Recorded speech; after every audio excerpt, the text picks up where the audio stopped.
సినిమాకి సీఈఓ ఉండరు సార్. సినిమాకి నిర్మాత రామానాయుడు గారు ఆదర్శం నాకు. మహానుభావుడు రామానాయుడు గారు. సెట్‌లో పొద్దున్నే ఉండేవాడు.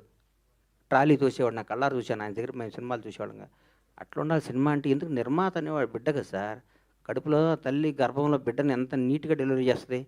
ఊరికే ప్రెగ్నెన్సీ అయినా కూడా ఒక ఆడది ఎట్లా పడితే అట్లా తిరిగైనా బిడ్డ లైఫ్ పోద్ది కదా. సినిమాని మన బిడ్డని ఎంత బాగా తల్లికి డెలివరీ ఇస్తుందో మన సినిమాని అంత బాగా డెలివరీ ఇస్తే నిర్మాత అంత కష్టపడితే బ్లాక్ బస్టర్ వస్తుంది.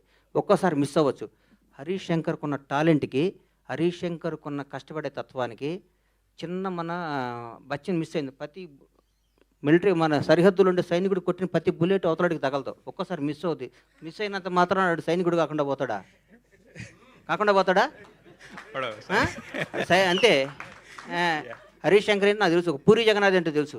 పూరి జగన్నాథ్ గురించి అని చెప్తాను. పూరి జగన్నాథ్ బౌన్స్ బ్యాక్ వచ్చి పోకిరీలు తీస్తాడు. మళ్ళీ రాసుకోండి మీరు చెప్తాను. ఒక టెంపర్ తీస్తాడు రాసుకోండి మళ్ళీ చెప్తాను. కానీ థ్యాంక్ యూ. నాలాంటి ఉంటే నీళ్ళు చేస్తారా? చేయరమ్మ వీళ్ళు. వీళ్ళకి కొత్త వాళ్ళు ఇంగ్లీష్లో మాట్లాడే వాళ్ళు వస్తారు. సార్ యాక్చువల్లీ తీసానంగానే మా తెలుగు మర్చిపోయి ఇంగ్లీష్ మాట్లాడే తపనలో ఫ్లాపులు తీస్తారు వీళ్ళు.